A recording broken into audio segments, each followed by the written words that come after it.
Boa noite, irmãos. Dia 5 de abril de 2020, Pastor Alexandre, Igreja Presbiteriana Getsemane. Hoje que é o nosso terceiro domingo, com essa mensagem online, por conta aí da pandemia de coronavírus que todo o planeta está enfrentando, também a cidade de Botucatu. E você já sabe, você já tem acompanhado que devido aí às orientações, das autoridades, nós estamos evitando os nossos encontros presenciais, mas graças a Deus pelo uso da tecnologia, por essa possibilidade, não é verdade? Eu espero que vocês estejam bem, que vocês estejam aproveitando esses momentos aí de quarentena. É certo que alguns não podem deixar de trabalhar. Nós temos muitos profissionais de saúde na nossa igreja, graças a Deus pela vida de vocês, médicos, enfermeiros, gente que trabalha lá na Unesp, e que vocês sejam abençoados por Deus, que Ele continue a sustentar cada um de nós e continue a derramar das suas graças, e da sua presença na vida de vocês. Amém? Meus irmãos, na semana passada nós compartilhamos um texto que é o texto que Paulo escreve aos Gálatas, capítulo 5, versos 25 e 26, e você tem naquele texto uma condicional, se, eu quero mencionar aqui, se vivemos do Espírito, andemos do Espírito.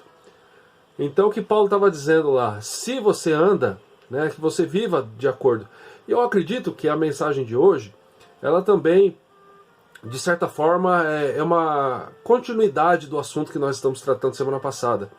Eu vou ler o texto aqui, e você vai perceber que eu estou deixando de olhar muitas vezes, que o texto está aqui no meu notebook, E o texto se encontra na Epístola de Paulo aos Colossenses, capítulo de número 3, versos 1 até o verso 4. Eu quero ler esse texto com você. Esse texto diz assim: se, pois, vocês foram ressuscitados com Cristo, busquem as coisas que são do alto, onde Cristo está assentado à mão direita de Deus. Verso 2: ponham as suas mentes nas coisas que são do alto, não nas que são daqui da terra, porque vocês morreram, e a sua vida está oculta com Cristo em Deus. Quando Cristo, que é a nossa vida, se manifestar, então vocês também se manifestarão com Ele em glória. E se você está atento à leitura, você percebe que da mesma maneira que aconteceu na semana passada, acontece hoje também. O texto já começa com essa condicional se, e aqui Paulo está dizendo, se vocês foram ressuscitados com Cristo, busquem as coisas que são lá do alto. É uma palavra muito importante para esses nossos dias, e eu vou dizer o porquê. Interessante a gente pensar no que está acontecendo nesses dias. As pessoas aí dentro das suas casas, e me parece que nem todo mundo tem sabedoria para aproveitar o tempo.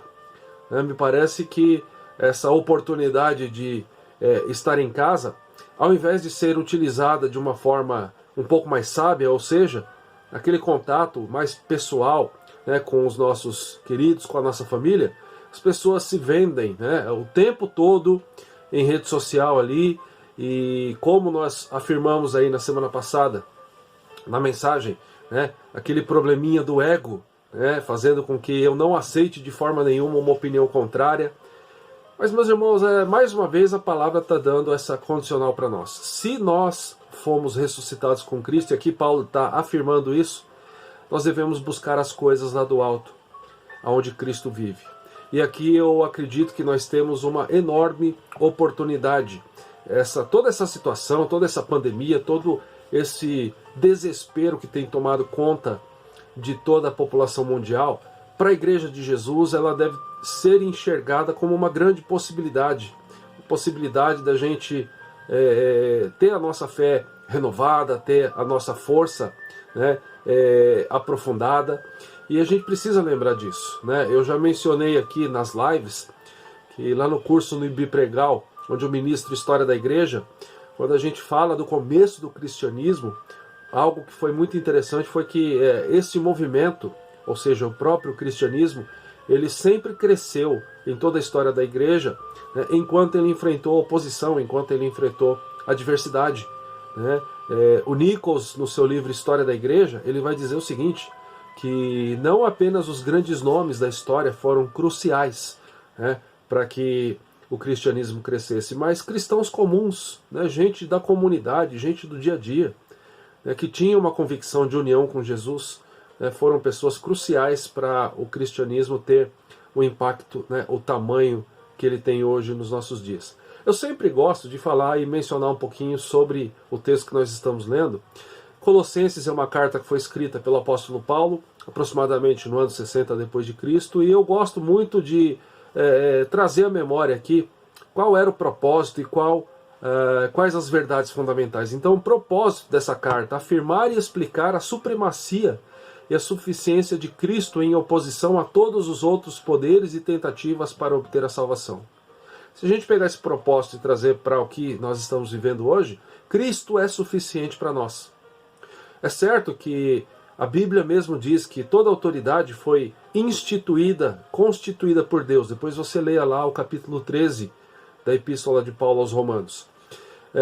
Mas a gente não deve desesperar, e perder a convicção, perder a nossa fé por conta da autoridade, no nosso município, no nosso país, ela não estar tomando decisões que, ao nosso modo de ver, ou seja, contrárias às nossas opiniões, as decisões deles nós não concordamos. Isso não deve fazer com que a gente perca a nossa esperança, porque Cristo para nós é suficiente.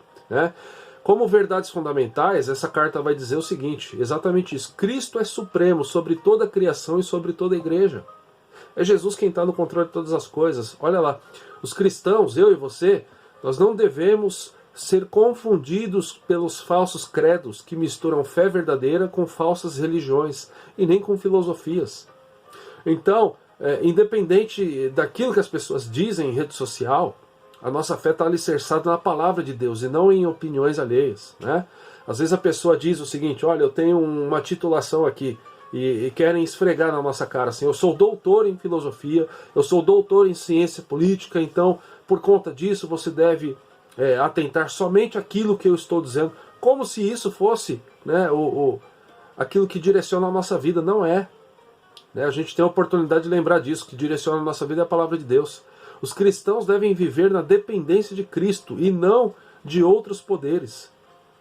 Então, trazendo aqui para a nossa realidade, não é o presidente do Brasil, não é o presidente dos Estados Unidos, não é o presidente da China, não são eles que ditam a nossa vida, no sentido de que nós dependemos unicamente deles. É verdade que a gente pode sofrer, pode ter uma vida mais tranquila, uma vida mais atribulada, de acordo com decisões que eles tomam. Isso certamente influencia na nossa vida, mas a nossa dependência é dependência de Cristo. E aqui eu quero lembrar do que Jesus diz no Evangelho de Mateus, capítulo 16, verso 18, a segunda parte do versículo, que ele diz o seguinte: as portas do inferno não prevalecerão contra a igreja de Jesus. A nossa igreja está com as portas fechadas, o prédio da igreja. Mas a igreja continua viva, porque eu e você, nós estamos vivos. A igreja enfrenta dificuldades? Sim. Essa semana até compartilhei na minha rede social, no Facebook, depois você pode observar lá, um caso que aconteceu, se não me falha a memória, em Santa Catarina, onde uma família foi repreendida pela polícia pelo fato de estar orando dentro da casa. Por quê? Porque alguns governadores, alguns homens aí no meio político têm determinado, têm feito aí alguns decretos proibindo até isso. Olha só que coisa. Isso me faz lembrar de um outro texto que eu gostaria de dizer, o que Paulo escreve aos Efésios, capítulo 6, verso 12. Porque a nossa luta não é contra o sangue e a carne, e sim contra os principados e potestades, contra os dominadores deste mundo tenebroso, contra as forças espirituais do mal nas regiões celestes. Então existe uma guerra espiritual, a igreja está situada nessa realidade. Então não pense você que a guerra que nós vivemos nesses dias é apenas uma guerra de uma ideologia política. Porque certamente existe essa ideologia, de uma maneira tão arraigada na nossa vida que, às vezes, eu já mencionei isso outras vezes, amizades são desfeitas por conta de ideologia política. Isso não deve ser a realidade, não deve ser assim no meio cristão. Infelizmente tem sido. Vamos lá para o texto, vamos aprender algumas lições muito relevantes para a nossa vida. No verso 1, Paulo está dizendo então, se pois vocês foram ressuscitados com Cristo. Né? E aqui, Paulo está retomando um pensamento que ele já expôs aqui no verso 12 e 13 do capítulo 2, quando ele diz, ressuscitados com ele, né? Ou seja, lhes deu vida juntamente com ele. Aqui eu estou olhando para as minhas anotações. Né? E esse texto também tem uma correlação com Colossenses 2,20, onde Paulo diz, se com Cristo vocês morreram para os rudimentos do mundo. Interessante que o estudioso bíblico William Hendrickson, comentando esse livro, ele vai dizer o seguinte, né, que os colossenses, né, e na opinião dele nós devemos lembrar, eles estavam sendo assediados, né, ao perigo de voltar ao paganismo. O que significa você ser assediado? O que é assédio? Você pode pegar um dicionário e você vai ver lá. É você ser perseguido com propostas, né? É alguém sugerir com insistência. E Paulo está dizendo que o que estava acontecendo aqui, né, e por isso ele escreve essas palavras aos Colossenses, é que eles estavam sendo assediados. Assediados a quê? A voltar ao paganismo. O que é o paganismo? Ele é uma palavra, é um nome que sugere aqui tradições religiosas politeístas, né? Historicamente falando, aquilo que nós víamos lá no contexto do mundo, né? No momento onde o cristianismo surge, no mundo greco-romano, lá no 1º século. Então, a mitologia grega, as histórias, a grande ênfase, as filosofias gregas, né, que explicavam aí o porquê da existência da vida, né, e todas essas questões que faziam parte aí da paixão grega, né, de se ver a vida. E é interessante, um comentário breve acerca disso, que o próprio Nichols vai dizer no livro dele o seguinte, que quando o cristianismo vem, esse é o mundo que ele encontrava, é um mundo sendo ditado aí politicamente por Roma, né, na força do Império Romano, ao mesmo tempo com uma grande ênfase nas ideias gregas, por isso que a gente fala de mundo greco-romano, melhor dizendo, e ainda com a ideia judaica, né, da existência de um único Deus. E aí o cristianismo ele vem, né, para responder perguntas que as próprias filosofias gregas não estavam mais respondendo, uma forma de se ver a vida. Né? E esses três povos então trouxeram aí uma grande colaboração para o início do cristianismo, né? O mundo greco-romano e também o povo judeu. Mas se Paulo está dizendo que os colossenses estavam sendo assediados a voltar ao paganismo, o que isso tem a ver com a nossa vida hoje? O que hoje nos assedia? Pela minha maneira de ver, algumas coisas, né? Semana passada nós falamos um pouco sobre ego, né? A sede por estar sempre certo, politicamente certo, né? Então a ideologia política que está aí no cerne das discussões, sou contra, né, o governo ou sou a favor do governo, né? Ideologias também sociais, né? Então gente que diz o seguinte, que esse é o momento aí por conta do coronavírus de que nós devemos ficar em casa. Não devemos ficar em casa, devemos voltar ao trabalho. E brigas e mais brigas por conta disso, né? Você quer ver um exemplo? Uma outra questão que urge no nosso meio, a gente precisa ver, uma grande briga por políticos de estimação. Vou dar um exemplo para você. Hoje é dia 5 de abril. E nessa semana, muitas pessoas questionaram, né, o presidente do Brasil, por conta dele convocar aí esse dia 5, esse dia de hoje, como um dia de jejum e oração.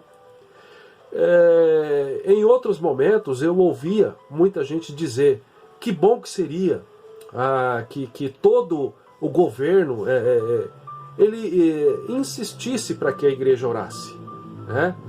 Mas o que eu tenho visto aí é que a ideologia política por trás, né, de tudo que nós temos vivido, ela é muito forte.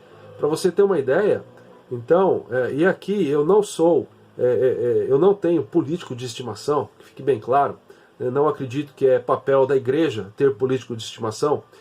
E uma coisa que eu faço sim, olhando para aquilo que a Bíblia diz, nós até já pregamos isso na igreja, nós devemos, e a Bíblia nos chama a orar pelas autoridades instituídas, né? Depois você leia lá as cartas de Paulo a Timóteo, a Tito, né? Você leia lá Filipenses, o próprio capítulo 13 que eu já mencionei de Paulo aos Romanos, né? Então a gente precisa sim orar e pedir para que Deus dê a todas as autoridades sabedoria para que a gente viva uma boa vida. É isso que a Bíblia vai dizer. Então não compactuo com a ideia de sermos simplesmente contra porque todo mundo é contra, né? Ou seja, a Bíblia ela deve falar mais alto do que as nossas ideologias. Mas se por um lado você tem a pessoa, né, de um governante dizendo, olha, vamos tirar o dia para orar e para jejuar, eu vi gente dizendo o seguinte, de forma nenhuma, porque eu sou um cristão reformado, e ainda críticas, né, de pessoas que têm cargos nas igrejas, alguns de liderança, dizendo assim, que um pastor reformado de forma nenhuma pode acreditar, né, nessa situação e pode concordar com isso. E aí eu parei e pensei, então esse camarada está dizendo que se eu sou um cristão reformado, e aí parece que a ênfase na reforma protestante é maior do que a própria ênfase, né, no cristianismo, no sentido, né, do cristianismo bíblico. Então, trocando em pormenores aqui, a minha opinião política e a minha ideologia, ela vale mais do que a palavra? Será? Né? Creio que não. Mas eu tenho ouvido esse tipo de coisa, né? Por conta aí de ideologia política, pessoas negando aquilo que a Bíblia diz. E Paulo aqui ele vai dizer, não, não deve ser assim. Essa situação toda me fez lembrar até do Cazuza, numa música chamada Ideologia, onde ele diz o seguinte, ideologia, eu quero uma para viver. Qual que é a minha ideologia? Qual que é a sua? A gente vai ver aqui no texto que mais do que uma ideologia, nós temos a quem seguir, a Jesus Cristo. E Paulo ele vai continuar dizendo isso, busquem as coisas que são do alto, onde Cristo vive, onde Cristo está. E aqui o verbo buscar ele implica um esforço perseverante, ou seja, é uma busca para se obter a Jesus. O Hendrickson ele vai dizer que a ênfase não está simplesmente no buscar, mas no objeto buscado. E nós buscamos quem? Jesus. E ele diz, uma tradução precisa ainda seria as coisas que são de cima, ou seja, uma frase colocada antes para ser enfatizada. Estejais constantemente buscando. E ele vai dizer, como indica o contexto, o apóstolo aqui está fazendo referência a quê? Ao que Paulo está dizendo que nós devemos buscar? Um bom coração, bondade, humildade, mansidão, longanimidade, paciência, um espírito perdoador e, acima de tudo, o amor. Ou seja, o que ele está falando aqui em Colossenses é o que ele vai falar aos Gálatas, quando ele menciona as obras da carne e o fruto do Espírito. Então a mensagem para nós aqui é o seguinte, se nós ressuscitamos com Cristo, nós devemos pensar, né, nas coisas do alto onde Cristo está. Ou seja, nós precisamos, né, urgentemente, né, de mais união com Jesus. O momento não é o momento de provarmos por A mais B, por tantos argumentos que politicamente nós estamos corretos. Não, o momento é da gente usar esse tempo dentro da nossa casa, usar esse tempo onde muitos não estão no seu local de trabalho e sim, tem um pouco mais liberdade, né, para a gente ter uma vida mais próxima com Jesus. É essa grande oportunidade que eu penso que nós temos. O verso, antes do verso 2, eu achei muito interessante, pensando nessa condicional, no se, nós ressuscitamos com Cristo, o Hendrickson ele vai dizer o seguinte, que seguramente se os corações dos crentes forem cheios, de tais frutos, ou seja, do fruto do Espírito, não haverá lugar para a satisfação da carne. Aqui está, pois, a verdadeira solução. Então o que ele quer dizer, e eu concordo com ele, que se a gente buscar as coisas do alto onde Cristo vive, nesses momentos cruciais, aí, nessas semanas que nós temos tanta esperança de que essa doença seja eliminada, ou que o foco dela, a expansão dela seja grandemente ali dizimada, a gente precisa então dessa união com Cristo. Como membro do corpo de Cristo, eu e você precisamos de uma vida mais íntima com Ele. Verso 2 vai dizer, ponham as suas mentes nas coisas que são lá do alto, não nas coisas que são daqui da terra. E aqui é uma admoestação prática que nós temos. Significava aqui para os colossenses que eles são instigados a quê? A ponderar e a ansiar pelas coisas que são do alto. O que isso significa? Significa que a gente precisa nesse momento aqui é ter o nosso foco na palavra. Ter o nosso foco, né, na esperança que Deus revelou para mim e para você, na palavra. Então, se eu puder aqui dar um conselho pastoral, mais do que isso, um conselho de amigo, né, saia um pouco das redes sociais, né, até um dos governantes aí, se não me engano, foi o ministro da Saúde, ele disse que faz bem até para a nossa saúde mental se desligar um pouco a TV, parar de assistir um pouco o noticiário. A nossa ênfase tem que estar de uma forma muito maior na palavra de Deus. E trabalhando essa questão, Hendrickson vai chamar a atenção para a gente que Paulo aqui, ele usa aquilo que ele vai chamar de método positivo de se vencer o pecado, né? E ele vai mencionar aqui alguns textos onde Paulo, de fato, ele usa esse método. Que método é esse? Ao invés de focar simplesmente no problema, e é isso que a rede social, e é isso que os noticiários ficam fazendo, focando apenas no problema, parece-me até que tem gente torcendo, aí por conta de ser contrário às ideias do governo, parece que tem gente que torce para que a doença ela mate cada vez mais gente. Olha só aonde a gente está chegando. Parece que alguns jornalistas estão torcendo para que cada vez mais pessoas morram, simplesmente para dizer, tá vendo, não falei que o governo está certo, ou que o governo está errado? E o Hendrickson vai dizer que Paulo, ele na sua palavra, nos seus escritos, ele usa esse método positivo de vencer o pecado, que consiste nisso, consiste da gente focar na palavra, né? Na promessa de que Deus está conosco. Em Romanos 12, 21, Paulo vai dizer, vença o mal com o bem. Então você quer vencer, né, toda a maldade que existe no mundo, vença com o bem. Em Romanos 13, verso 14, revistam-se do Senhor Jesus Cristo e não façam nenhuma provisão para a carne. Revistam-se do quê? De Cristo. Né? Então se aproxime de quem? De Cristo. Então dê mais ênfase à palavra de quem? De Cristo. Então dependa mais de quem? Dele, né? Do nosso Senhor e Salvador Jesus. Gálatas 5,16, ainda mais um texto do método positivo de vencer o pecado. Olha lá. Andem no Espírito e jamais satisfarão os desejos da carne. Então, se no meio dessa grande guerra, parece que nós estamos aí lá no tempo onde o Império Romano fazia, lá nos seus teatros, nas reuniões, colocando pessoas para brigarem até a morte, como se isso fosse um grande espetáculo.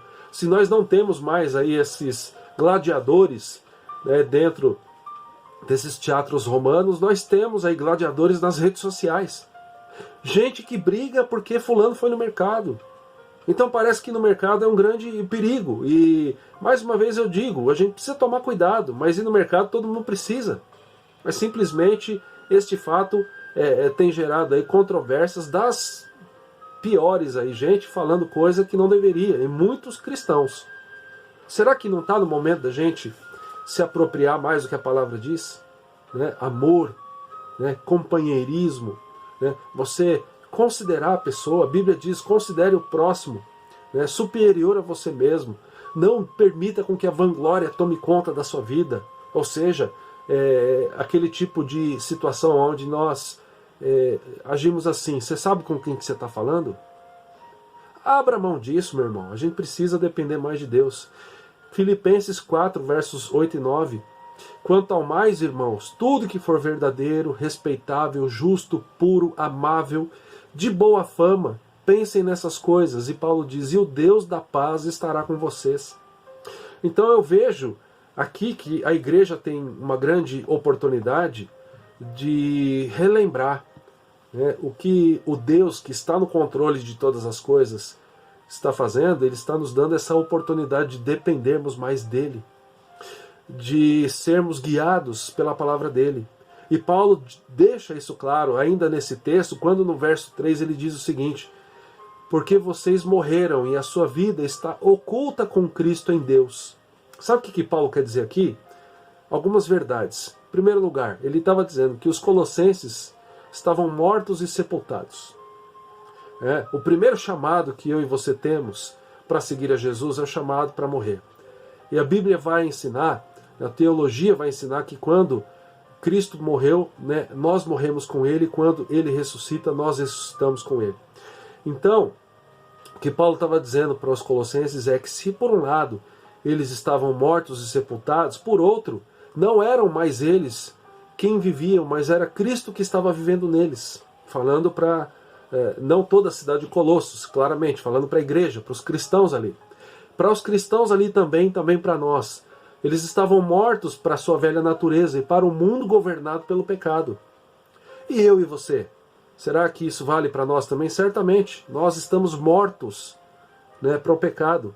Mortos para as ideologias. Mortos aí para as ideias. Mortos aí para as convicções que são meramente humanas. Nossa sabedoria está na palavra, né? A nossa saúde espiritual está atrelada à palavra que revela que nós dependemos de quem? De Jesus Cristo, única e exclusivamente dele. A nossa vida, né, que Paulo dizia ali, em primeiro lugar para os colossenses, que a vida deles estava amarrada ao feixe de viver com o seu Senhor e Salvador Jesus Cristo. Depois você leia 1 Samuel 25, verso 29. Paulo vai dizer que também está ensinando que desde a eternidade eles estavam incluídos em Jesus. No tempo foram implantados em Cristo, pelo Espírito que veio da parte de Deus. João 3, verso 5, Romanos 6, 5. E como resultado foram, de sua parte, unidos a Cristo a uma fé viva.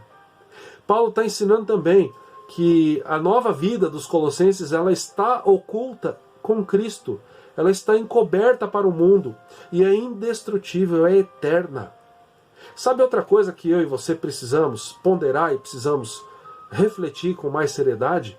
Meus irmãos, esse mundo não é a nossa morada final. A nossa morada final é na glória com Jesus. Esse mundo passa. Jesus diz, o mundo certamente passará, mas as minhas palavras não passarão. A gente precisa lembrar um pouquinho, né, e voltar à nossa mente a convicção de eternidade. O que Jesus fez na cruz do Calvário, ele eliminou a transitoriedade da vida, ou seja, a nossa vida não se resume, né, simplesmente àquilo que nós vivemos nesse mundo terreno. Nós temos eternidade com Jesus.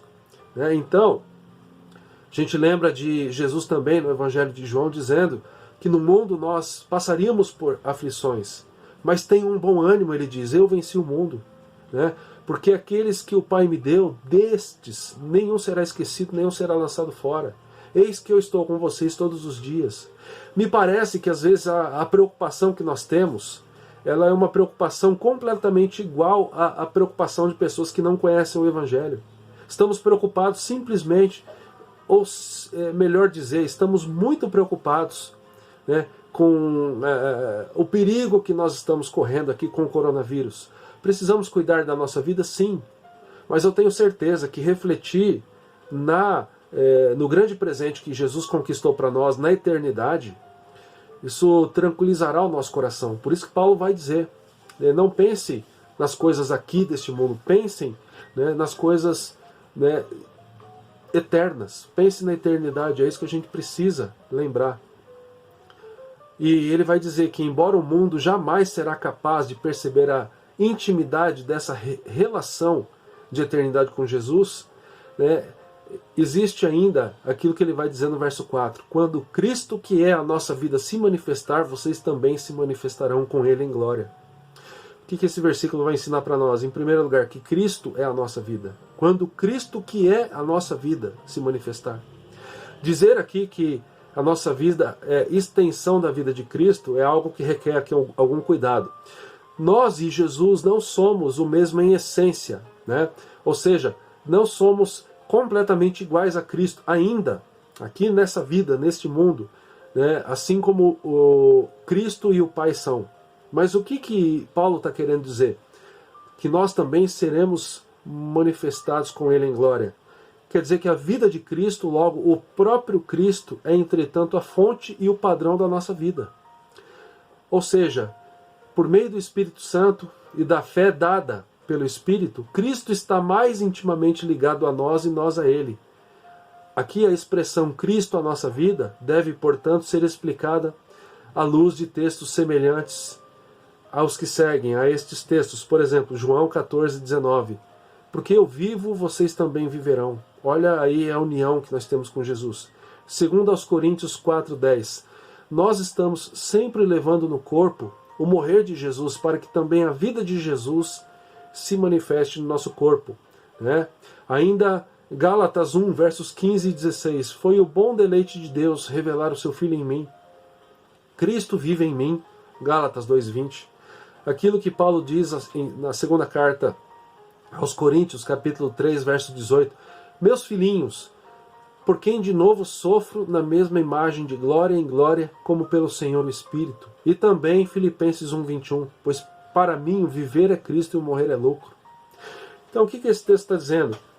Quando, olha lá o verso 4, Cristo que é a nossa vida se manifestar, então vocês também se manifestarão com Ele em glória. Lembra da mensagem de semana passada? Se vivemos no Espírito, andemos também no Espírito. Eu tenho certeza que para que essa semana que se inicia seja uma semana de mais tranquilidade para nós, nós precisamos lembrar desta outra condicional que nós temos então nesse texto de hoje, no capítulo 3 de Paulo aos Colossenses. Se, e nós sabemos que isso é verdade, nós fomos ressuscitados com Cristo, nós devemos então buscar as coisas que são do alto, onde Cristo está assentado à mão direita de Deus. Para a gente encerrar e para a gente colocar isso aqui em prática, use essa próxima semana para que você pense mais nas coisas que são do alto. A igreja é a extensão do céu na terra. Então que você, meu irmão, minha irmã, pense mais na igreja nessa semana. Você tem orado pela igreja? Você tem gastado seu tempo? Você tem passado seu tempo lendo a sua Bíblia? Você tem, melhor do que falar, gastar o tempo, né? Você tem se dedicado ao estudo da palavra? Você tem aproveitado, vamos trocar então o gastado tempo, você tem aproveitado o tempo para que você conheça mais a palavra de Deus? Eu tenho certeza que no meio desta pandemia, no meio desta quarentena, a Igreja de Jesus tem uma oportunidade, e essa oportunidade é de buscar pensar nas coisas do alto. Então que nesta semana, que se inicia hoje, domingo, que amanhã, segunda-feira, a gente possa pensar mais nisso. E eu gostaria de chamar a sua atenção para uma questão. Como eu sei se eu estou de fato pensando no reino de Deus? Pensando na igreja. Você já ligou para algum irmão da igreja nesses dias? Você tem trocado mensagens com alguém? A gente fala tanto disso. Você tem sido bênção na vida de algum irmão? Você tem se preocupado se o seu irmão tem necessidades? Você tem sido fiel nos seus dízimos e ofertas? Porque a igreja está fechada, mas a igreja tem os seus compromissos e com a graça do Senhor, logo, né, essa quarentena ela termina. E aí a gente tem pensado nisso. A gente tem estudado a revista da Escola Bíblica Dominical, que tem sido uma bênção, né? Essa revistinha aqui que fala sobre a caminhada missionária da igreja. Você tem aproveitado o seu tempo para pensar em você como membro do corpo de Cristo? Faça isso, pense nisso. Ao invés de simplesmente ficar dando atenção à negatividade que muitos jornais aí, muitos noticiários têm trazido, né? Então faça como Paulo, né? Busque aí esse método, né, de vencer o mal com o bem, né? Busque aí esse método de você olhar para as promessas contidas na palavra de Deus e você ter ali a sua fé alicerçada, você lembrar, por exemplo, do salmista dizendo: eleva os olhos para os montes, de onde me virá o socorro? O meu socorro vem do Senhor, que fez os céus e a terra. E dessa maneira a gente vai então fazer aquilo que Paulo está dizendo. Estaremos assim olhando para as coisas do alto, focando no poder de Deus, focando, né, no Senhor da igreja. E mais uma vez eu menciono, as portas do inferno jamais prevalecerão contra a igreja. Poderia até ter um decreto dizendo que nunca mais as igrejas poderão se reunir. Pode chegar numa realidade dessa? Pode. Alguns países já enfrentam isso. Tomara que isso não chegue aqui no Brasil. Mas mesmo se chegar, a gente pode descansar na palavra de Deus que diz que o Senhor é quem está à frente de toda circunstância. O Senhor é quem conhece a nossa vida, as nossas necessidades, sabe de tudo que nós precisamos e a gente descansa nisso. Amém? Que essa palavra conforte o teu coração, te fortaleça para mais essa semana. Que Deus te abençoe. Vamos orar? Obrigado, Senhor, pela tua palavra. Obrigado porque ela nos conclama, nos chama a olhar para as coisas do alto e que o Senhor nos dê essa convicção de olhar para o teu reino, de buscar o teu reino e buscar que a igreja seja fortalecida aqui na terra. Oramos em nome do Senhor Jesus. Amém e amém. Um grande abraço, que Deus te abençoe e que você tenha uma boa semana. Amém?